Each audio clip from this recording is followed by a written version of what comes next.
Scarbs a brilliant 1-2 for Mercedes on home ground. Their first ever in Germany, amazingly. Yeah. But a recurrence of the hydraulic failure we saw on Bottas's car in Austria, and now Lewis had a similar problem in qualifying in Germany. This is the high-pressure hydraulic system. It's not like the brakes, which obviously are hydraulic. So you've got a high-pressure pump working very high PSI, and that operates virtually everything on the car. So the throttles, the wastegate, the pop-off valve, the gearbox, reverse gear differential, DRS, and the power steering. What we saw in Austria on Bottas's car, he had a decrease in hydraulic pressure, and it transpires is the K-nuts that hold the hydraulic unions onto the steering rack were vibrating free, and that then led to the slight leak, which obviously caused the problem.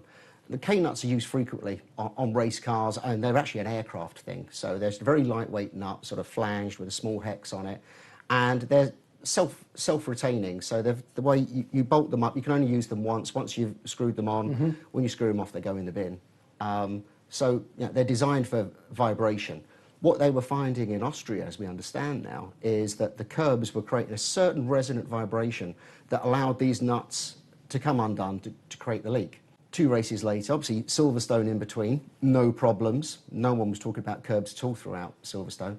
We come to Germany, which has these reverse Vallelunga curbs, which create a lot of vibration. We've seen it in the past, wrecking rear suspension. So, we know that it's a slightly unusual track. Hungary with the Force India. And Hungary as well is another one where we saw Perez, I think it was a suspension failure. So we have these circuits that do throw up certain vibration patterns because of the curbs. And through practice, obviously then into qualifying, Hamilton had an off. And as we understand, that could have led to the vibration, but equally it might have just been like the nail in the coffin that just loosened him to that point.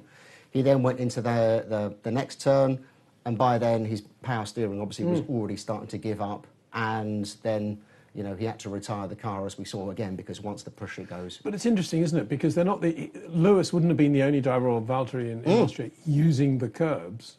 No. So there's obviously some sort of cadence that was there. There's something very specific. Now, it may be related, it may be unrelated. Mercedes have a very unusual steering rack. Normally steering racks, as we recognise them, are quite small cylinders with the gear and the hydraulics in the middle. Mercedes have this large, what looks like a hydraulic accumulator over the top. Now, that may be to do with the steering, or it may be to do with something with the hydraulic system and the suspension, which is a completely separate system. So something about their setup, again, as I say, hydraulic unions, it's established technology in Formula One now, sort of decades now, as you could say, is that they've been bolting in these connections, and we have a picture of a hydraulic union connection where you have the metal tube goes in with a closing plate and a K-nut over a stud, holds everything in place.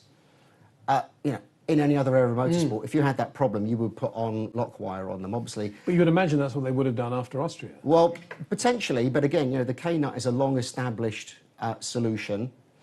So you probably think, well, why should we change it? And equally, access to put some lock wire pliers into the cockpit would be tricky. But this isn't an insurmountable problem. It can be solved. And it was in the middle of the triple header. Exactly. So obviously that changed the weekend massively for Hamilton, and must leave the mechanical design engineers at Mercedes now scratching their heads, thinking, well, what do? We can't have a third failure.